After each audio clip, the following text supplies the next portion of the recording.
شداد ابن اوس سے روایت ہے کہ اگر کوئی شخص آرے سے چیرا جائے یا دیگ میں بند کر کے پکایا جائے، جاں کنی میں اس سے بھی زیادہ تکلیف ہوتی ہے۔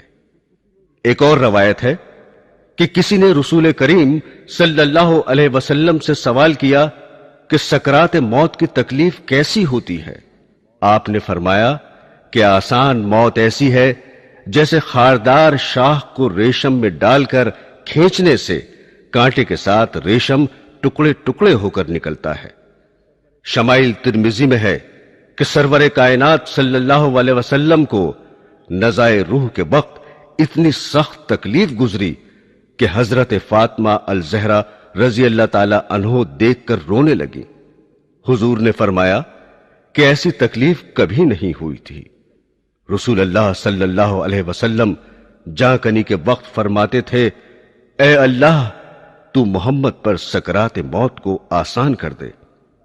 حضور اکرم سرور کائنات صلی اللہ علیہ وسلم نے فرمایا، نزع کی تکلیف بندہ مومن کے لیے گناہوں کا کفارہ بن جاتی ہے، اور کافر کو موت کے وقت ہی اس کے نیک عمل کی جزا دے دی جاتی ہے۔ اور حضرت عیسیٰ علیہ السلام فرماتے ہیں، اے حواریو، میرے لیے دعا کرو کہ اللہ تعالیٰ موت کی سختیاں مجھ پر آسان کر دے۔ میں موت سے اتنا ڈرتا ہوں کہ خوف کے مارے مرا جاتا ہوں۔ حدیث شریف میں یہ بھی وارد ہے کہ حضرت موسیٰ علیہ السلام کی وفات کا وقت قریب آیا تو حق تعالیٰ نے ان سے پوچھا کہ جاں کنی میں تم نے اپنے آپ کو کیسا پایا؟ عرض کیا کہ زندہ مرغ کے مثل کہ اسے بھونے تو نہ وہ اڑ سکے نہ مر سکے کہ کہیں نجات پائے۔ مولا کائنات حضرت علی رضی اللہ تعالی عنہ فرماتے ہیں کہ اے مسلمانوں، کافروں سے جہاد کرو تاکہ قتل ہو، کیونکہ تلوار کی 1000 ضربیں مجھ پر زیادہ آسان ہے بنسبت اس کے کہ بستر پر پڑے پڑے جاں کنی ہو۔ ایک صحابی سے روایت ہے کہ حضور نبی کریم صلی اللہ علیہ وسلم نے فرمایا کہ موت کی تکلیف اس قدر سخت و سنگین ہوتی ہے کہ اگر اس کا ایک قطرہ بھی زمین و آسمان پر ڈال دیا جائے تو سب زمین والے مر جائیں گے۔ حضرات گرامی، حضرت عبداللہ ابن مسعود رضی اللہ تعالی عنہ سے روایت ہے کہ جب حق تعالی کسی مومن کی روح قبض کرانا چاہتا ہے تو ملک الموت کے پاس حکم بھیجتا ہے کہ اس بندے کو میرا سلام پہنچانا۔ جب ملک الموت آتے ہیں تو اس سے کہتے ہیں کہ تیرا رب تجھے سلام کہتا ہے۔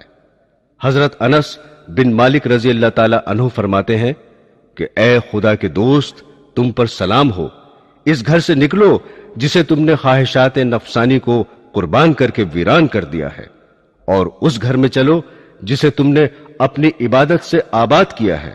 حضرت ابن جریر رضی اللہ تعالی عنہ سے روایت ہے کہ رسول خدا صلی اللہ علیہ وسلم نے حضرت عائشہ صدیقہ رضی اللہ تعالی عنہا سے ارشاد فرمایا کہ جب مومن مرتے وقت فرشتوں کو دیکھتا ہے تو فرشتے اس سے کہتے ہیں کہ ہم تجھے دنیا میں واپس کر دیں اور روح قبض نہ کر دیں۔ وہ کہتا ہے، کیا مجھے غم و آلام اور رنج و تفکرات کی جگہ لے جانا چاہتے ہو؟ اب تو میں نہیں جاتا، مجھے میرے پروردگار کے پاس لے چلو۔ حضرت انس رضی اللہ تعالی عنہ سے روایت ہے کہ رسول اللہ صلی اللہ علیہ وسلم نے فرمایا کہ انسان کے 2 دروازے ہیں، ایک دروازے سے اس کا عمل چڑھتا ہے اور دوسرے دروازے سے اس کا رزق اترتا ہے۔ جب مومن مر جاتا ہے تو دروازے اس کی موت پر روتے ہیں۔ حضرت ابن عمر رضی اللہ تعالی عنہ فرماتے ہیں کہ حضور اقدس صلی اللہ علیہ وسلم نے ارشاد فرمایا کہ جب بھی مومن مر جاتا ہے تو قبرستان اپنے آپ کو سجا لیتا ہے، اور قبرستان کا ہر حصہ یہ تمنا کرتا ہے کہ یہ بندہ میرے اندر دفن ہو۔ ایک دوسری روایت ہے کہ مومن کی موت پر زمین 40 دن تک روتی ہے۔ حضرت عطاء الخراسانی رحمت اللہ علیہ فرماتے ہیں کہ جو بندہ زمین کے کسی حصے میں سجدہ کرتا ہے وہ حصہ قیامت کے روز تک اس کے مرنے کے دن سے روئے گا۔ مروی ہے کہ ایک انصاری کی روح قبض کرنے کے لیے ملک الموت آئے اور ان کے سرہانے بیٹھ گئے تو حضور اکرم صلی اللہ علیہ وسلم نے دیکھ کر فرمایا کہ میرے صحابی کے ساتھ نرمی کرو کیونکہ وہ مومن ہے۔ حضرت ملک الموت نے فرمایا آپ اطمینان فرمائیں اور یقین کریں کہ میں مومن کے ساتھ نرم ہوں۔ حضرت عبداللہ ابن عباس رضی اللہ تعالی عنہ نے فرمایا کہ مومن کی مثال اس کے دم کے وقت ایسی ہے جیسے کوئی قید خانے سے رہا کر دیا جائے اور پھر آزادی کے ساتھ ہر جگہ کی سیر کرتا پھرے، اور یہ حال اس شخص کا ہوتا ہے جو دنیا میں رہتے ہوئے بھی دنیا سے بے رغبت اور کنارہ کش رہ کر خدا کی یاد اور اس سے ملاقات کی تیاری میں لگا رہتا ہے۔ موت اس کے لیے محبوب حقیقی کے وصال کا مژدہ پیغام ہوتی ہے۔ ایک طویل روایت ہے جس کا خلاصہ یہ ہے کہ رسول اللہ صلی اللہ علیہ وسلم نے فرمایا کہ بے شک جب تک بندہ مومن دنیا سے انتقال اور آخرت کا سفر کرنے کو ہوتا ہے تو اس کے پاس فرشتے نزول فرماتے ہیں جن کے چہرے حسین و جمیل اور سورج کی طرح روشن ہوتے ہیں۔ ان کے پاس جنتی کفن اور جنت کی خوشبو ہوتی ہے۔ یہ فرشتے اس قدر ہوتے ہیں کہ جہاں تک اس کی نظر پہنچے فرشتے بیٹھے ہوئے نظر آتے ہیں اور اسے گھیرے رہتے ہیں، اور حضرت ملک الموت تشریف لاتے ہیں اور اس کے سرانے بیٹھ جاتے ہیں اور فرماتے ہیں اے پاکیزہ روح، اللہ کی مغفرت اور خوشنودی کی طرف نکل کر چل۔ چنانچہ اس کی روح اس طرح سہولت اور آسانی سے نکل آتی ہے جیسے مشکیزے میں سے پانی کا قطرہ بہتا ہوا باہر آ جاتا ہے۔ پس اسے حضرت ملک الموت لے لیتے ہیں، اور دوسرے فرشتے جو وہاں دور تک بیٹھے رہتے ہیں پل بھر بھی ان کا ساتھ نہیں چھوڑتے، اور اسے لے کر اس کو جنتی کفن اور خوشبو میں رکھ کر آسمان کی طرف چل دیتے ہیں۔ اس خوشبو کے متعلق حضور صلی اللہ علیہ وسلم کا ارشاد ہے کہ زمین پر جو بھی عمدہ سے عمدہ خوشبو مشک کی پائی گئی ہے ویسی ہی خوشبو ہوتی ہے۔ پھر فرمایا کہ اس روح کو لے کر فرشتے آسمان کی طرف چڑھنے لگتے ہیں، اور فرشتوں کی جس جماعت میں بھی ان کا گزر ہوتا ہے وہ کہتے ہیں واہ کیا اچھی خوشبو ہے۔ یہ فرشتے میت کا نام تعظیم و تکریم سے لے کر اس کا تعارف کراتے ہیں، یہاں تک کہ پہلے آسمان پر پہنچ جاتے ہیں اور آسمان کا دروازہ کھلواتے ہیں۔ چنانچہ دروازہ کھول دیا جاتا ہے اور وہ اس طرح روح کو لے کر اوپر چلے جاتے ہیں حتیٰ کہ 7ویں آسمان تک پہنچ جاتے ہیں۔ ہر آسمان کے فرشتے اسے دوسرے آسمان تک رخصت کرتے ہیں، اور جب 7ویں آسمان پر پہنچ جاتے ہیں تو اللہ کا حکم ہوتا ہے کہ میرے بندے کا نام علیین میں لکھ دو، اور اب زمین پر ہی اسے لوٹا رہا ہوں اور زمین ہی سے قیامت کے دن دوبارہ زندہ کروں گا۔ اس کے بعد یہ روح زمین پر واپس آ جاتی ہے اور میت کے جسم میں داخل کر دی جاتی ہے۔ اس کے بعد 2 فرشتے قبر میں اس کو بٹھا کر سوال کرتے ہیں تیرا رب کون ہے، تیرا دین کیا ہے؟ محمد رسول اللہ صلی اللہ علیہ وسلم کون تھے؟ وہ ان کے صحیح صحیح جوابات دیتا ہے تو فرشتے کہتے ہیں بے شک تو سچ کہتا ہے۔ اس کے بعد اللہ کی طرف سے ندا آتی ہے میرے بندے کے لیے جنت کا فرش بچھا دو، اس کو جنت کا لباس پہنا دو، اور اس کے لیے جنت کا دروازہ کھلتے ہی روح پرور ہوا اور خوشبو آنے لگتی ہے، اور قبر کو حد نظر تک کشادہ کر دیا جاتا ہے، اور اس کے بعد میت کے نیک اعمال ایک حسین اور خوبصورت شخص کی شکل میں آتے ہیں اور میت سے اس کی رفاقت کا وعدہ کرتے ہیں اور خوشی کی بشارت دیتے ہیں۔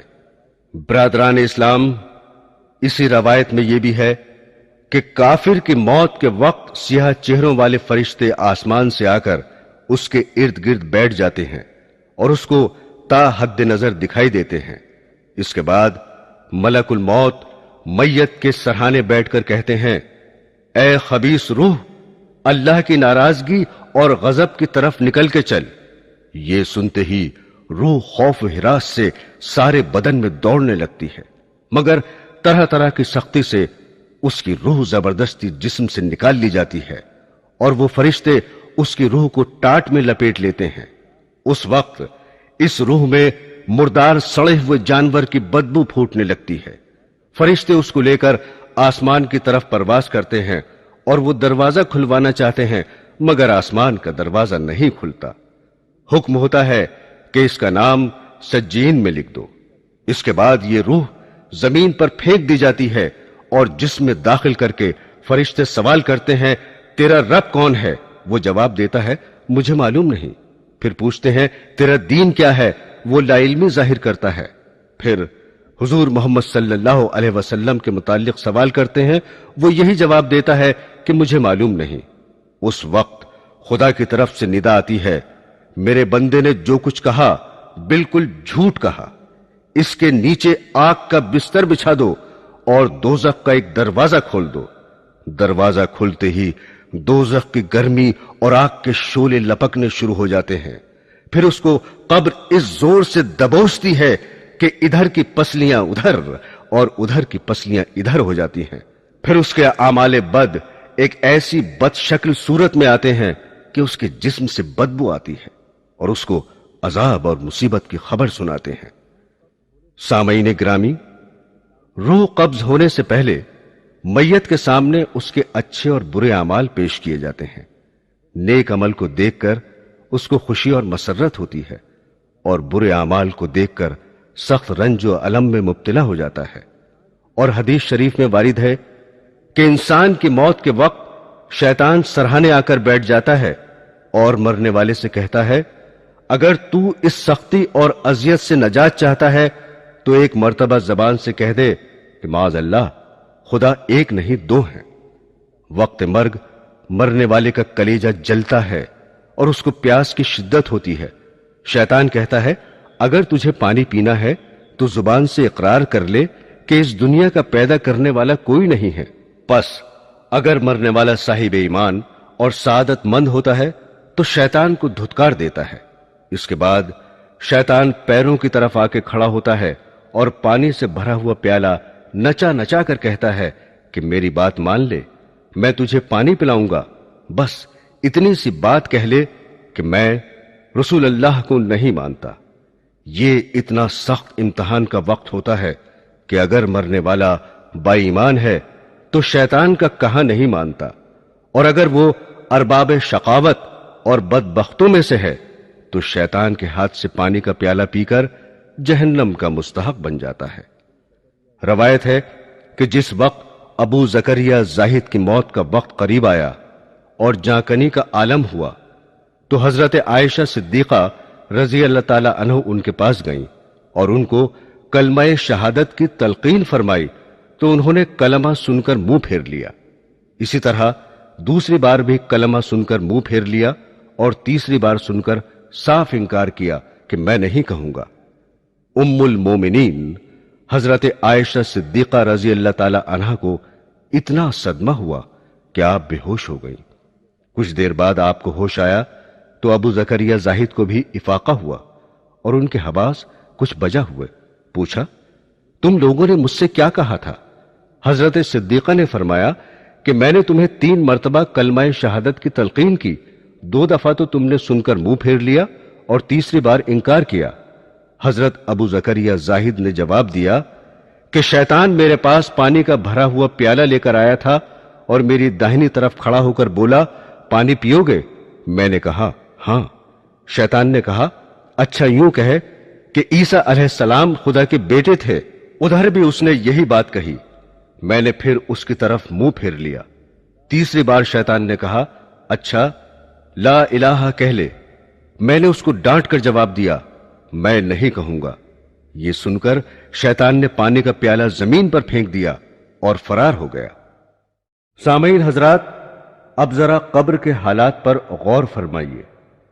حضور پر نور رحمت للعالمین صلی اللہ علیہ وسلم کا ارشاد گرامی ہے کہ جب میت کو قبر میں رکھ دیا جاتا ہے تو قبر اس سے کہتی ہے کہ اے بدبخت، خراب حال انسان، تو مغالطے اور دھوکے میں رہا، مجھ پر شان سے اکڑ کر اور تن کر چلتا تھا۔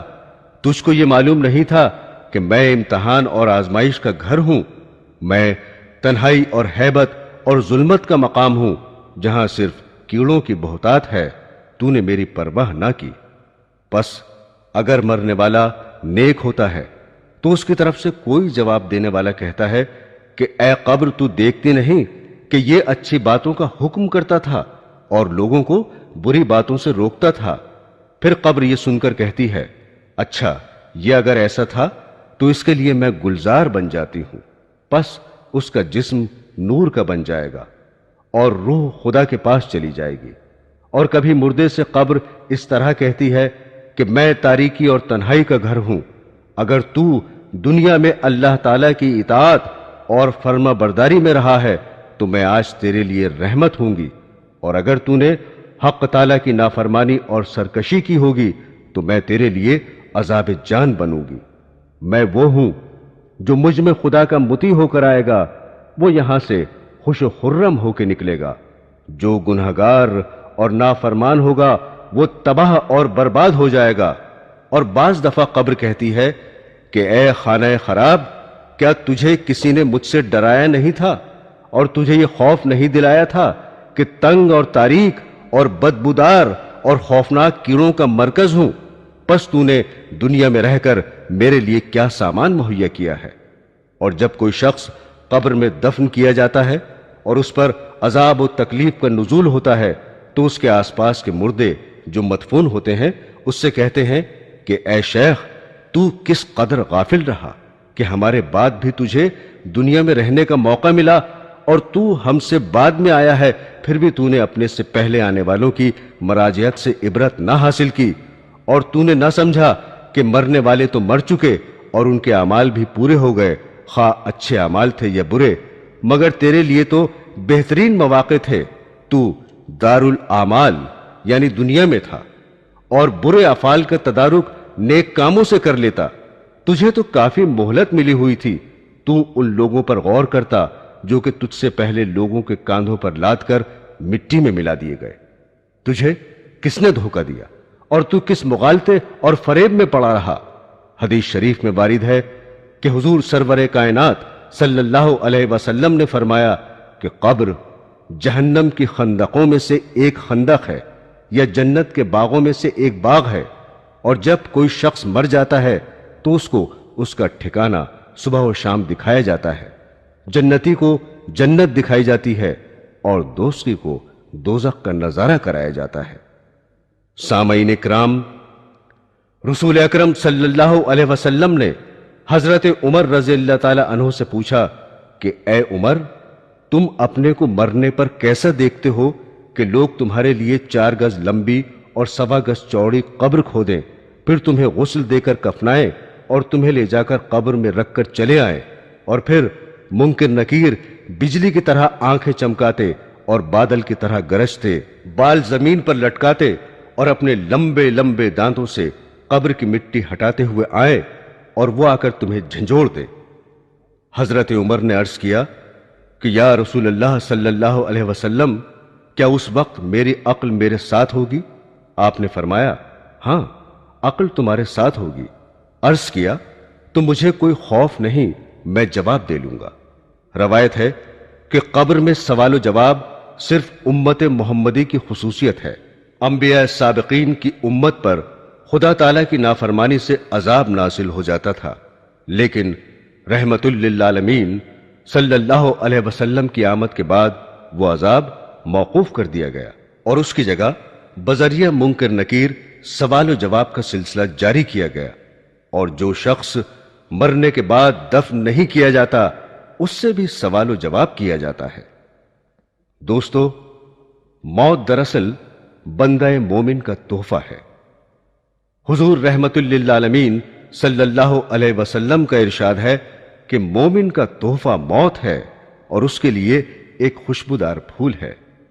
سلیمان بن عبد المالک نے ابو حازم رحمت اللہ علیہ سے پوچھا کہ یہ بتائیے کہ ہم موت سے کیوں گھبراتے ہیں؟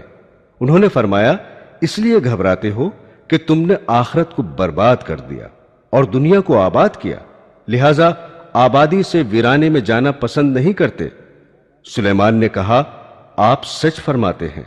جس شخص کو قبر کی زندگی پر یقین ہو اور اپنے نیک اعمال کے بدلے وہاں اچھے حال میں رہنے کی امید ہو اور یہ سمجھتا ہو کہ اس عالم سے دوست احباب کو چھوڑ کر چلا جاؤں گا، تو برزخ میں رشتہ دار اور جان پہچان والے مل جائیں گے، تو پھر موت سے کیوں گھبرائے اور اس زندگی کو برزخ کی زندگی پر کیوں ترجیح دے؟ حدیث میں ہے کہ دو چیزوں کو انسان مکروہ جانتا ہے، ایک تو موت ہے، حالانکہ موت اس کے واسطے فتنے سے بہتر ہے، دوسرے مفلسی کو، حالانکہ مفلسی حساب دینے کے لیے آسان ہے۔ علماء نے فرمایا ہے کہ جو شخص موت کو یاد کرے گا اس کو اللہ تعالیٰ 3 کرامت دے گا۔ پہلی جلد توبہ، دوسری دل کی قناعت، اور تیسری عبادت میں دل جمائی اور اطمینان۔ اور جو موت کو بھول جائے گا اس پر 3 بلائیں نازل ہوں گی۔ پہلی توبہ کی اس کو توفیق نہ ہوگی، دوسری تھوڑی چیز اس کو قناعت نہ کرے گی، اور تیسری عبادت میں سستی کرے گا۔ کسی شخص نے حضور سرور کائنات صلی اللہ علیہ وسلم سے سوال کیا کہ کون مومن سب سے زیادہ عقل مند ہے؟ فرمایا جو موت کو سب سے زیادہ یاد کرے اور نیک عمل سے موت کے بعد کا سامان درست کرے۔ حضرت علی کرم اللہ وجہہ نے فرمایا کہ سب لوگ سو رہے ہیں، جب مریں گے تب آنکھ کھلے گی۔ اے مسلمانوں، موت اور عالم برزخ کی حقیقت تم پر واضح ہو چکی۔ اب تم خود بخود سوچو کہ جو زندگی تم نے گزار چکی ہے اس میں آخرت کے لیے کیا کیا سامان مہیا کر رکھا ہے۔ تم نے دنیا کو آباد کیا اور آخرت کو برباد کیا۔ یہاں کسی کے بارے میں یہ فیصلہ کرنا غیر ممکن ہے کہ وہ گناہگار ہے یا نیک ہو سکتا ہے کہ ہماری نظر میں صرف اس کی برائیاں اور بدآفالیاں ہوں، لیکن نیکیاں بھی موجود ہوں جو اس کی برائیوں کو دھونے والی ہوں اور ہم سے پوشیدہ ہوں۔ اس لیے ہر شخص کو اپنے عیوب، گناہوں اور خطاؤں پر نظر رکھنی چاہیے، اپنی اصلاح کی فکر و کوشش کرنی چاہیے۔ اس لیے تم ایک دوسرے کی عیب جوئی اور برائی بیان کرنے سے پرہیز کرو، اپنی زندگی کو سنوارنے کی جد و جہد کرو تاکہ آخرت کے لیے بہترین سامان درست کر سکو اور اللہ تعالیٰ کی خوشنودی حاصل کرو۔ شراب نوشی، زنا، چوری، جوا، جھوٹ، غیبت، چغل خوری، عیب، ریا، ظلم، ماں باپ کی نافرمانی اور اس قسم کے بہت سے گناہوں کے بارے میں تم پڑھ چکے ہو۔ قبر میں کس قدر سخت عذاب انہی گناہوں کے بدلے میں ملتا ہے۔ تمام گناہوں سے اجتناب کرو اور نماز، روزہ، حج، زکوٰۃ، خیرات، صدقہ، صلہ رحمی، اتفاق و محبت، ایسے تمام نیک کاموں پر خلوص دل سے عمل کرو۔ یہی تمہارے اعمال صالح آخرت میں کام آئیں گے اور تم کو عذاب سے محفوظ رکھیں گے۔ حضرات گرامی، میت کے اعمال کے بارے میں سرور کائنات رسول اللہ صلی اللہ علیہ وسلم نے فرمایا کہ جب مردے کو قبر میں رکھ دیتے ہیں تو وہ لوگ جو اس کے جنازے میں آئے تھے دفن کرنے کے بعد واپس ہوتے ہیں تو وہ ان کے پاؤں کی آہٹ سنتا ہے، اس کے اعمال اسے گھیر لیتے ہیں۔ اللہ تعالیٰ اس کے اعمال کو شکل و صورت اور زبان عطا کرتا ہے۔ پس یہ مردے سے کہتے ہیں کہ اے تنہائی کے اس گڈھے میں پڑے انسان، آج تو ہمارے پاس ہے اور اب یہاں تیرا کوئی نہیں ہے، تیرے عزیز اور رشتہ دار سب تجھ سے بچھڑ گئے۔ بندہ جب نیک ہوتا ہے تو اس کے نیک اعمال، روزہ، حج، زکوٰۃ، جہاد وغیرہ اسے گھیر لیتے ہیں۔ پھر عذاب کے فرشتے اس کی پاؤں کی طرف آتے ہیں تو نماز کہتی ہے اس سے الگ رہو۔ یہ شخص اللہ کی عبادت کے لیے ان پاؤں پر کھڑا رہتا تھا۔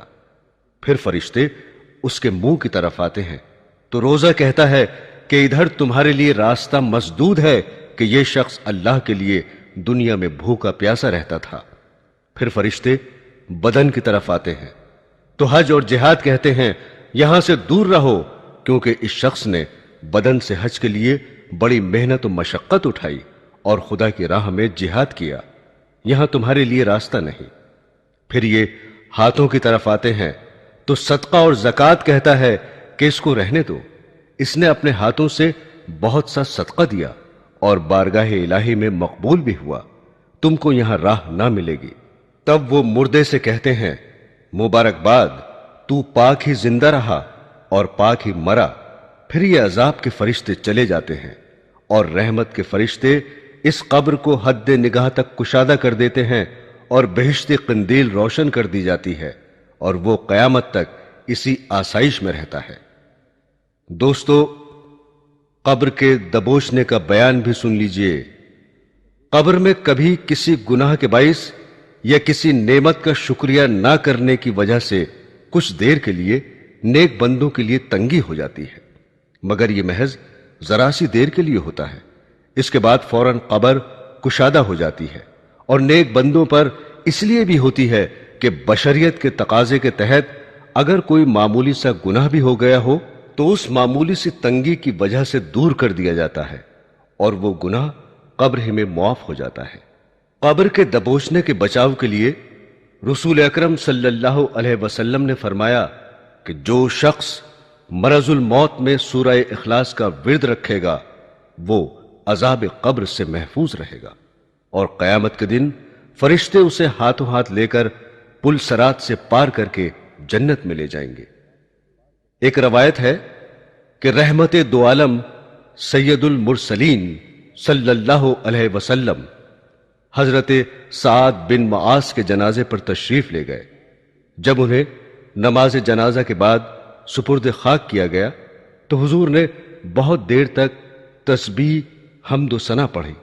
آپ سے کسی نے اس کا سبب دریافت کیا تو فرمایا کہ اس نیک بندے پر قبر کی تنگی ہو رہی تھی لیکن اللہ نے دور کر دی۔ حضرت عبداللہ ابن عمر رضی اللہ تعالی عنہ سے روایت ہے کہ رسول کریم صلی اللہ علیہ وسلم نے سعد کی نسبت فرمایا تھا کہ ان کی موت سے عرش بھی حرکت میں آ گیا اور ان کے لیے آسمانوں کے دروازے کھول دیے گئے اور 70,000 ملائکہ نے ان کے جنازے میں شرکت فرمائی۔ اس کے باوجود ان کو تھوڑی سی قبر کی تنگی پیش آئی۔ بس اس مقبول بارگاہ بندے کو بھی تھوڑی سی تنگی ہوئی تو دوسروں کا کیا تذکرہ۔ برادران اسلام، حدیث میں وارد ہے کہ جب میت کو قبر میں داخل کر دیا جاتا ہے تو اس کو ایسا معلوم ہوتا ہے جیسے سورج چھپ رہا ہو، یعنی قریب وقت شام۔ پس اس کے جسم میں روح ڈال دی جاتی ہے تو وہ آنکھ ملتا ہوا اٹھ کر بیٹھ جاتا ہے اور فرشتوں سے کہتا ہے مجھے چھوڑ دو، میں نماز پڑھوں گا۔ اور یہ اس لیے کہ وہ اپنے آپ کو دنیا میں سمجھتا ہے۔ وہ اسی خیال سے کہتا ہے کہ سوال و جواب رہنے دو، نماز کا وقت ہو رہا ہے، مجھے نماز پڑھنے دو۔ لیکن یہ بات وہی شخص کہے گا جو دنیا میں نماز کا پابند ہوگا، اس کو ہر وقت نماز کا دھیان رہتا ہوگا۔ مومن جب قبر میں رہتا ہے اسے قیامت تک روزانہ صبح و شام جنت کا وہ مقام جو اس کے لیے مقرر ہوتا ہے دکھایا جاتا ہے اور بتایا جاتا ہے کہ تیرا ٹھکانہ یہ ہے۔ حضرت ابو ہریرہ رضی اللہ تعالی عنہ سے روایت ہے کہ مومن قبر میں سبز باغ میں رہتا ہے اور اس کی قبر 70 گز چوڑی ہوتی ہے اور اس میں ایسی روشنی ہوتی ہے جیسی کہ 14ویں کی رات کی چاندنی رات کو ہوتی ہے۔ حضور صلی اللہ علیہ وسلم نے فرمایا کہ سوال و جواب کے بعد مومن مردے کی قبر وسیع روشن کر دی جاتی ہے تو اس سے فرشتے کہتے ہیں کہ اب دلہن کی طرح آرام سے سو جا اور تجھے وہی جگائے جسے تو سب سے زیادہ محبوب ہے۔ لہذا وہ نہایت آرام و آسائش سے قبر میں رہتا ہے یہاں تک کہ اللہ تعالی قیامت کے روز اس کو اسی جگہ سے اٹھائے گا۔ دوستو، حدیث شریف میں ہے کہ کافر پر 97 اژدہے ایسے مسلط کیے جاتے ہیں کہ ہر ایک کے ساتھ ساتھ پھن ہوتے ہیں اور قیامت تک اسے ڈستے رہتے ہیں، اور ان کے زہر کی تیزی و سوزش کا یہ عالم ہوتا ہے کہ اگر ان میں سے ایک بھی زمین پر پھنکار مار دے تو اس کے زہر کے اثر سے زمین ایسی بیکار ہو جائے کہ اس پر کبھی سبزہ نہ اگے۔ آج کل کی ایجادات جنگ، ایٹم بم اور زہریلی گیس وغیرہ دیکھ کر فرمان نبوی صلی اللہ علیہ وسلم کے سمجھنے میں ذرا بھی تعامل کی گنجائش نہیں رہتی۔ حضرت زین بن ثابت رضی اللہ تعالی عنہ فرماتے ہیں کہ حضور اکرم صلی اللہ علیہ وسلم ایک روز اپنی سواری پر بنی بخار کے باغ کی طرف سے گزرے اور آپ کے ساتھ کچھ صحابہ کرام بھی تھے۔ اچانک آپ کی سواری بتکی اور اتنی زور سے اچھلنے کودنے لگی کہ آپ گرنے کو ہو گئے۔ پھر وہاں دیکھا تو 5-6 قبریں تھیں۔ آپ نے اصحاب سے پوچھا کہ یہ لوگ کس زمانے میں مدفون ہوئے؟ انہوں نے جواب دیا کہ یہ شرک کے زمانے میں مرے ہیں۔ تب آپ نے فرمایا کہ قبر والے عذاب میں مبتلا ہیں۔ اگر مجھے یہ ڈر نہ ہوتا کہ تم عذاب قبر کی کیفیت سن کر اپنے مردوں کو دفنانا چھوڑ دو گے تو میں خدائے کریم سے دعا کر کے وہ عذاب تم کو سنوا دیتا جو میں سنتا ہوں۔ پھر آپ نے لوگوں کی طرف منہ پھیر کر فرمایا کہ قبر میں اللہ کے عذاب سے پناہ مانگو۔ سب نے کہا الہی قبر میں ہم تیرے عذاب سے پناہ مانگتے ہیں۔ دوستو، اب ذرا جھوٹے، زانی، سود خور اور عالم بے عمل کی سزا کے بارے میں سن لیجئے۔ بخاری شریف کی ایک طویل روایت ہے کہ حضور اقدس صلی اللہ علیہ وسلم نے ایک خواب دیکھا جس میں عالم برزخ میں دیے جانے والے خاص خاص عذابوں کا بیان مذکور ہے۔ آپ نے فرمایا کہ آج کی شب میں نے خواب دیکھا کہ میرے پاس 2 شخص آئے اور میرا ہاتھ پکڑ کر پاک مقدس سرزمین کی طرف لے چلے۔ اچانک میں دیکھتا ہوں کہ ایک آدمی بیٹھا ہوا ہے اور دوسرا اس کے قریب کھڑا ہے اور اس کے ہاتھ میں لوہے کا زنبور ہے اور وہ اس بیٹھے ہوئے آدمی کے کلے چیر رہا ہے اور چیرتے چیرتے گدی تک پہنچ جاتا ہے۔ پھر یہ کلے بدستور ٹھیک ہو جاتے ہیں اور پھر وہ انہیں چیرنا شروع کر دیتا ہے۔ میں نے پوچھا یہ کیا ہو رہا ہے؟ وہ دونوں آدمی جو مجھے لے کر چلتے تھے بولے کہ آگے چلو۔ ہم آگے چلے تو ایک ایسے شخص پر گزر ہوا کہ وہ لیٹا ہوا ہے اور اس کے سر پر ایک شخص بھاری پتھر لیے کھڑا ہے اور پتھر اس لیٹے ہوئے شخص کے سر پر اس زور سے مارتا ہے کہ وہ پھٹ جاتا ہے اور پتھر لڑک کر دوسری طرف گر جاتا ہے، اور جب وہ پتھر اٹھانے کے لیے جاتا ہے تو اتنے میں اس کا سر جیسا تھا ویسا ہی درست اور اچھا خاصا ہو جاتا ہے اور پھر وہ اسی طرح مارتا ہے۔ میں نے پوچھا کہ یہ کیا ہے؟ وہ دونوں بولے آگے چلو۔ ہم ایک ایسے غار میں پہنچے جو تندور کی طرح نیچے سے کشادہ اور اوپر سے تنگ تھا اور اس میں آگ جل رہی تھی۔ اس آگ کے غار میں بہت سے مرد اور عورت بھرے ہوئے تھے۔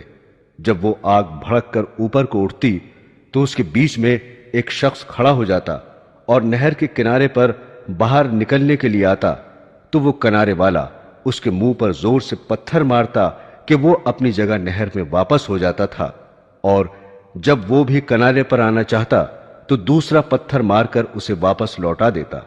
میں نے پوچھا یہ کیا ہے؟ وہ بولا آگے چلو۔ ہم آگے چلے تو ایک ہرے بھرے باغ میں پہنچے۔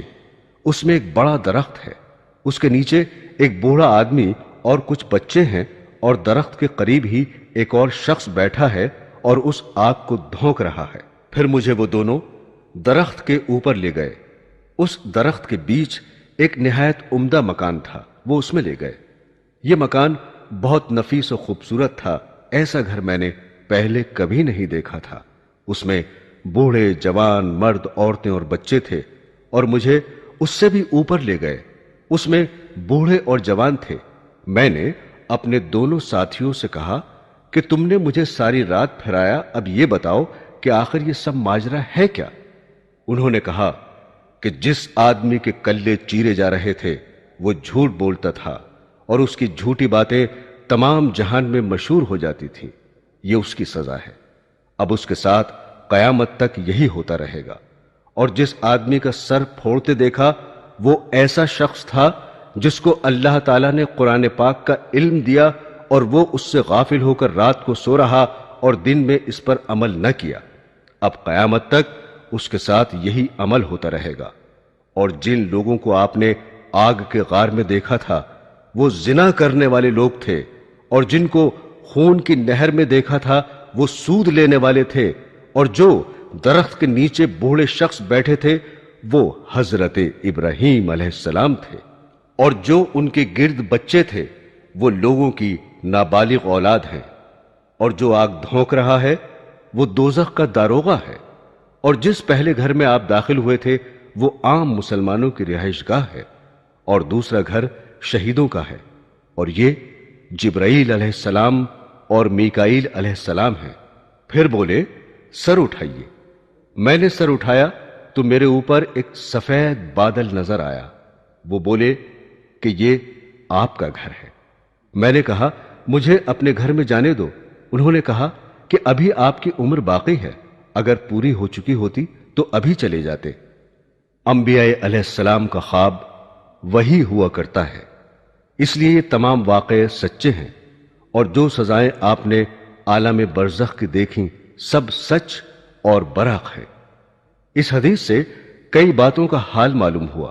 اول جھوٹ، دوسرے عالم بے عمل، تیسرے زنا، چوتھا سود کا۔ اللہ تعالی تمام مسلمانوں کو ان گناہوں سے محفوظ رکھے اور نیک توفیق عطا فرمائے، آمین۔ حضرات گرامی، ہاشم بن عبداللہ سے روایت ہے کہ میں ایک میت کو غسل دینے گیا۔ جب اس کے چہرے سے کپڑا ہٹایا تو گلے میں ایک سانپ لٹکا ہوا نظر آیا۔ میں نے سانپ سے کہا کہ اگر تو اللہ کی طرف سے مامور کیا گیا ہے تو ہمیں بھی میت کو غسل دینے کا حکم ہے، تو کچھ دیر کے لیے یہاں سے چلا جا۔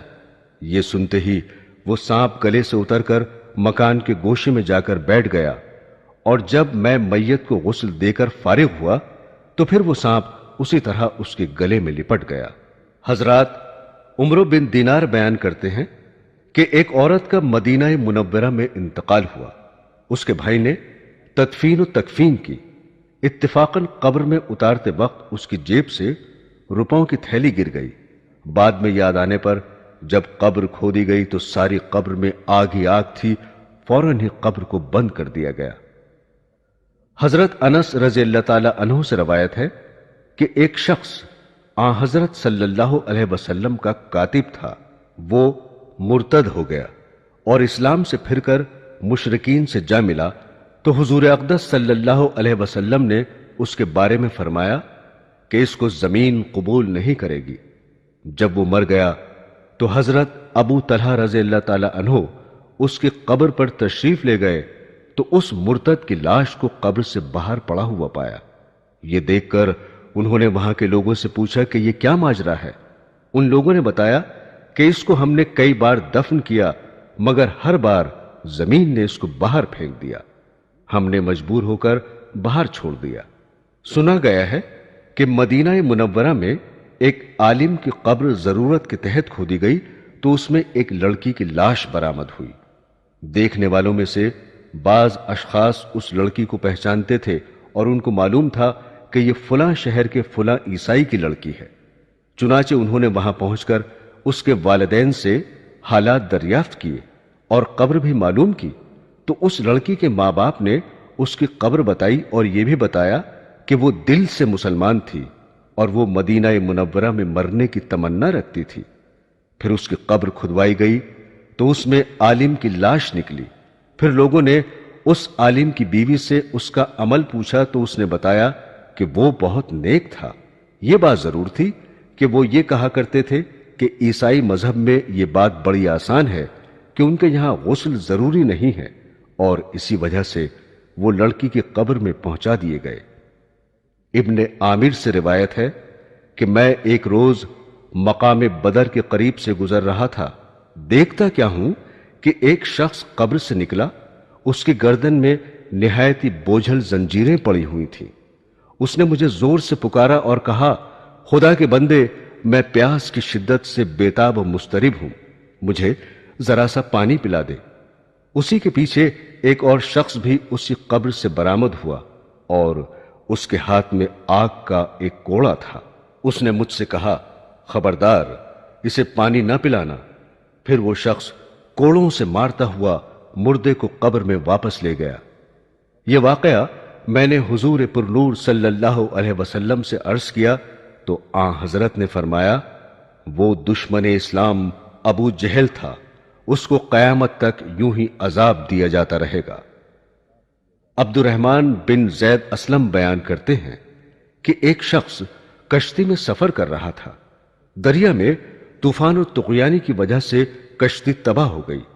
وہ مصیبت زدہ ایک تختے پر تیرتے تیرتے ایک جزیرے کے کنارے پر پہنچا۔ پیاس لگ رہی تھی، پانی کی تلاش کرنے لگا۔ ایک جگہ اس کو پانی نظر آیا۔ قریب جا کر دیکھا تو ایک آدمی زنجیروں میں بندھا ہوا نظر آیا۔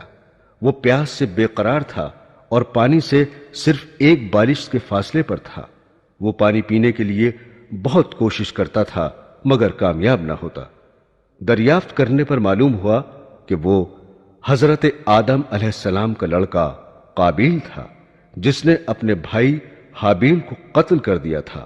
قیامت تک اسی عذاب میں مبتلا رہے گا۔ عوام بن جوشب کہتے ہیں کہ عصر کا وقت تھا، میں ایک ایسے محلے سے گزرا جہاں قریبی قبرستان تھا۔ میں نے دیکھا کہ ایک قبر شق ہوئی، اس میں سے ایک آدمی ایسا نکلا جس کا سر گدھے کا سا تھا اور باقی جسم انسانی تھا۔ حضرات گرامی، رحمت للعالمین صلی اللہ علیہ وسلم نے فرمایا کہ عذاب قبر بالعموم ان تینوں باتوں کی وجہ سے ہوتا ہے، ان سے بچتے رہنا چاہیے: غیبت، چغل خوری، پیشاب میں بے احتیاطی۔ حضرت ابن عباس بیان کرتے ہیں کہ نبی کریم صلی اللہ علیہ وسلم کا 2 قبروں پر گزر ہوا۔ آپ نے فرمایا کہ ان قبر والوں پر عذاب ہو رہا ہے، اور کسی بڑے مشکل کام کے سبب عذاب نہیں ہو رہا ہے، بلکہ ایسی معمولی باتوں پر جن سے بچ سکتے تھے۔ ایک غیبت اور دوسرا چغلی کرتا پھرتا تھا۔ پھر آپ نے ایک تر ٹہنی منگا کر بیچ میں سے اس کو چیر کر آدھی ایک قبر میں گاڑ دی اور آدھی دوسری قبر میں گاڑ دی۔ صحابہ نے عرض کیا: یا رسول اللہ، آپ نے ایسا کیوں کیا؟ ارشاد فرمایا کہ شاید ان دونوں کا عذاب ان کے سوکھنے تک ہلکا کر دیا جائے۔ اس کی تشریح میں بعض علماء نے فرمایا کہ ٹہنی کے تسبیح خداوندی میں مشغول رہنے کی وجہ سے عذاب ہلکا ہونے کی امید پر آپ نے ایسا کیا۔ حدیث شریف میں ہے کہ جو کوئی اپنے والدین کو تکلیف و اذیت پہنچاتا ہے وہ اللہ تعالی اور اس کے رسول کا گنہگار ہے، اور جس وقت وہ آق مرے گا اور مدفون ہوگا تو اس کو قبر اتنا تنگ کرے گی کہ اس کی دونوں پسلیاں آپس میں مل جائیں گی۔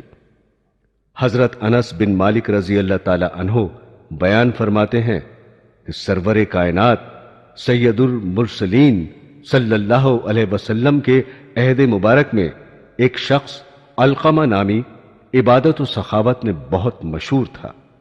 جب وہ مرض الموت میں مبتلا ہوا تو اس کی بیوی نے بارگاہ نبوت میں حاضر ہو کر عرض کیا کہ یا رسول اللہ، میرا شوہر سکرات میں مبتلا ہے، تشریف لے چلیے۔ حضور چند صحابہ کے ہمراہ علقمہ کے گھر تشریف فرما ہوئے۔ علقمہ سے حال دریافت کیا، وہ کچھ بول نہ سکا۔ سرور کائنات نے فرمایا کہ علقمہ کے ماں باپ زندہ ہیں یا فوت ہو چکے ہیں؟ عرض کیا گیا کہ باپ انتقال کر چکے ہیں اور ضعیفہ ماں باحیات ہے۔ حضرت نے اس کو بلوا کر پوچھا کہ تمہارا لڑکا دنیا میں کیا کرتا تھا؟